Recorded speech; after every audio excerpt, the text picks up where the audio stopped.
చేసిన పాపాలు ఎప్పటికైనా బయటపడతాయి. తప్పులు ఏ రూపంలోనైనా బయటకు వస్తాయి.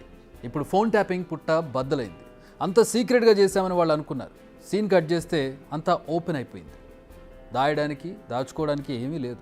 అందుకే వాంగ్మూలాల్లో ఉన్నది ఉన్నట్లు చెప్పేస్తున్నారు. తెలంగాణలో రాజకీయంగా తిరుగు ఉండకూడదు అనుకున్నారు. బీఆర్ఎస్ను పై స్థానంలో నిలపాలన్న టార్గెట్తోనే పనిచేశారు. తన మన అనే తేడా లేదు, అందరినీ శాసించాలనుకున్నారు. కానీ ఆయన కత్తికి ఆయనే బలయ్యే పరిస్థితికి వచ్చారు. పగోడిని పక్కోడిని వదలకుండా అందరి ఫోన్లు వినేశారు అపరమేధావి కేసీఆర్. అంతేకాదు, అలా చేస్తూనే పక్కదారిలో పార్టీ ఫండింగ్ కూడా తెరలేపారు. కోట్ల డబ్బు కట్టలు పార్టీ అకౌంట్లు చేరేలా చేశారు. ఎందుకంటే ఇదంతా ఆర్గనైజ్డ్గా జరిగింది. తవ్వితే లోతులన్నీ బయటపడుతున్నాయి. ఒక్కొక్క రోజు ఒక్కొక్క విషయం. ట్యాపింగ్ చేయడం ప్రణీత్ రావు అనుకో పని, మరి వారికి టాస్క్ ఇవ్వడం మరో టీం పని. ఫోన్ నెంబర్లు ఇవ్వడం, కనిపెట్టాలని చెప్పడం, ఇదే కథ మొత్తం. సీన్ కట్ చేస్తే గ్రౌండ్లో ఆపరేషన్ చేపట్టాలి కదా. అందుకు నమ్మకమైన టాస్క్ ఫోర్స్ టీంతో పక్కాగా దాడులు నిర్వహించి ప్రత్యర్థి పార్టీల డబ్బులు పట్టుకోవడం, మొత్తం ఇదే జరిగింది. అసలు ఈ కేసులో ఎక్కడో ఉన్న ఆఫీసర్లను ఒక చోటుకు తీసుకొచ్చి ఓ పెద్ద స్కెచ్ గీశారు కేసీఆర్. అవును, ఈ వ్యవహారంలో విచారణ ఎదుర్కొంటున్న నలుగురు ఉమ్మడి నల్లగొండ జిల్లాలో వివిధ హోదాల్లో పనిచేశారు. ప్రభాకర్ రావు గతంలో ఉమ్మడి నల్గొండ ఎస్పీగా పనిచేస్తే, సస్పెండెడ్ డీఎస్పీ ప్రణీత్ రావు, ఏఎస్పీలు భుజంగరావు, తిరుపతన్నలు ఇదే నల్లగొండ జిల్లాలో వివిధ హోదాల్లో పనిచేశారు. తిరుపతన్న యాదగిరిగుట్టలో ఎస్ఐగా, భువనగిరిలో సిఐగా పనిచేయగా, భుజంగరావు భువనగిరి ఏసీబీగా పనిచేశారు. ప్రణీత్ రావు బీబీనగర్, పోచంపల్లి పోలీస్ స్టేషన్లో ఎస్ఐగా పనిచేశాడు. సో ఇవన్నీ లింకులు చక్కగా కుదిరి ఓ టీం మాదిరిగా ఏర్పడ్డారు. ఆ తర్వాత కథ నడిపారంటున్నారు. ఎస్ఐబి టాస్క్ ఫోర్స్ను విచ్చలవిడిగా వాడేసి మొత్తం ఈ దందా అంతా సాగించారు. దేశవ్యాప్తంగా అందరి దృష్టిని మునుగోడు బైపోల్ ఆకర్షించింది. ఎందుకంటే దేశంలో ఏ బైపోల్లోనూ పెట్టని ఖర్చు అక్కడ పెట్టారు. ఎవరైనా కావచ్చు, అడ్డు అదుపు లేదు. ప్రత్యర్థి పార్టీలను ఇదే ఫోన్ ట్యాపింగ్తో కట్టడి చేశారు అధికార పార్టీ. వారు డబ్బులను సీజ్ చేశారు, అనుకున్న ఫలితం రాబట్టుకున్నారు. ఇదే కాదు, చాలా చేశారు. సెలబ్రిటీలు, విఐపీలు, వ్యాపారవేత్తలు, సినీ ప్రముఖులు ఇలా ఎందరివో ఫోన్లు ట్యాప్ చేసి సెటిల్మెంట్లు చేశారు.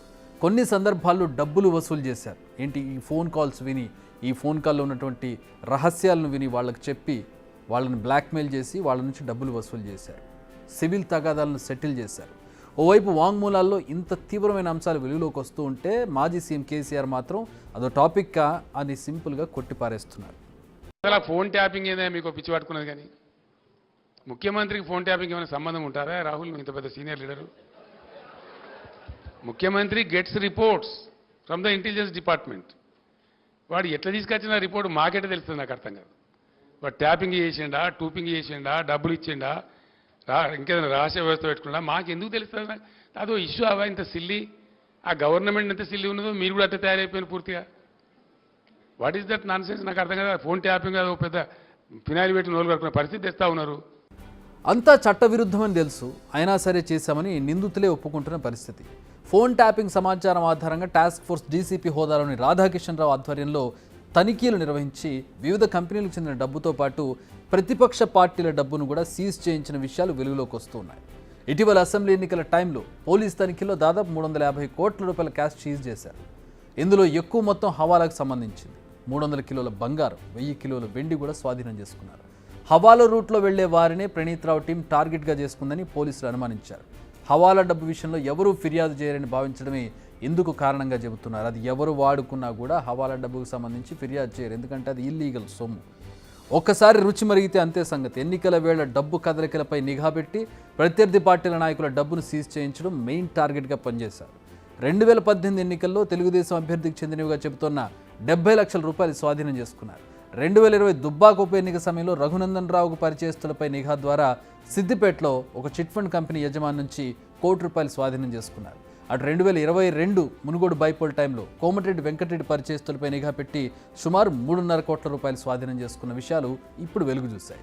అదే సమయంలో ఎన్నికల వేళ బీఆర్ఎస్ పార్టీకి అవసరమయ్యే డబ్బును పోలీస్ టాస్క్ ఫోర్స్ వాహనాల్లో ఈజీగా తరలించారు. ఆ వాహనాలు ఎవరు చెక్ చేయరు. పోలీసు వాహనాలైతే ఎవరికి అనుమానం కూడా రాదనే ఉద్దేశంతో ఎత్తుగడ అమలు చేశారు. వ్యాపారులు, నాయకులు ఫోన్లపై నిఘా పెట్టి దాని ద్వారా వచ్చిన సమాచారం ఆధారంగా వారి నుంచి డబ్బు వసూలు చేయడం అన్నీ చకచక జరిగిపోయేవి. ఇదంతా దేశ భద్రతకు సంబంధించిన అంశం. కానీ కేసీఆర్ వాటన్నింటినీ తన గుప్పెట్లో పెట్టుకున్నారు. సొంత పార్టీ నేతలను ఈ వ్యూహంతోనే కట్టడి చేశారు. ఇప్పుడు ఆయన వచ్చు ఆయనకే బిగుసుకునే స్టేజ్కి వచ్చింది. సొంత పార్టీ నేతలు సైతం వ్యవహారాన్ని ఖండించలేకపోతున్నారు. అవును, ట్యాపింగ్పై ప్రవీణ్ కుమార్ ఏమన్నారో మీరే చూడండి. నేను ఒక బాధ్యతాయుతమైన పోలీస్ అధికారిగా, ఒక రిటైర్డ్ పోలీస్ అధికారిగా, మరి ముఖ్యంగా ఒక బాధ్యతాయుతమైన పౌరుడిగా ఫోన్ ట్యాపింగ్ వ్యవహారంలో నేను ఎలాంటి పబ్లిక్ స్టేట్మెంట్ చేయను. ఎందుకంటే ఇది ఫోన్ ట్యాపింగ్ అనేది దేశ భద్రతకు సంబంధించిన విషయం.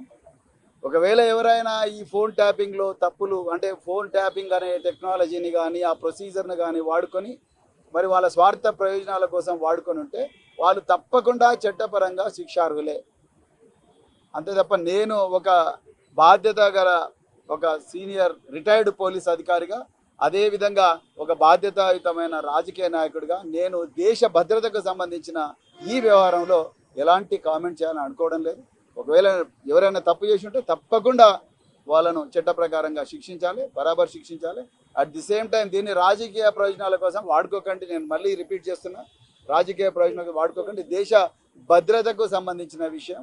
అందుకొరకు ఎలాంటి పరిస్థితులు కూడా నేను దీని మీద ఎలాంటి పబ్లిక్ స్టేట్మెంట్ ఇవ్వను మిత్రులారా. Thank you very much. విన్నారుగా, ఇండైరెక్ట్గా కేసీఆర్ శిక్షకు అర్హుడని అన్నట్టుగా ఉందన్నమాట. దాదాపుగా రాధాకిషన్ వాంగ్మూలంలో ఈ వ్యవహారానికి కర్త కర్మ క్రియ కేసీఆర్ అని నిందితులు చెప్పేశారు. మరి రాజకీయ ప్రయోజనాల కోసం ఫోన్ ట్యాపింగ్ చేసిన కేసీఆర్ శిక్షార్హులే కదా. మొత్తంగా కేసీఆర్ కనుసైగల్లో ఎంత డబ్బు చేతులు మారింది, ఎంత డబ్బులు ఆయన జేబులో వేసుకున్నారనేవి బయటకు తీయనున్నారు పోలీసులు. ప్రస్తుతం రాధాకిషన్ రావు స్టేట్మెంట్తో రాజకీయ పార్టీ పెద్దలు, ఆ పార్టీ ప్రతినిధులు, మరికొందరు పోలీస్ అధికారులు అడ్డంగా బుక్ అవడం ఖాయంగా కనిపిస్తోంది. ఇప్పటికే కేసీఆర్ అడ్డంగా బుక్ అయిపోయారు. ఆయన పేరుతో వాంగ్మూలం ఇచ్చారు. ఈ దెబ్బతో బీఆర్ఎస్ కథ కంచికి చేరడం ఖాయమని చెప్పాలి. లెట్స్ సీ మున్ముందు ఏం జరుగుతోందనేది. బిగ్ టీవీ అవుట్లుక్ కథనాలు నచ్చితే వెంటనే బిగ్ టీవీ ఛానల్ ను సబ్స్క్రైబ్ చేయండి.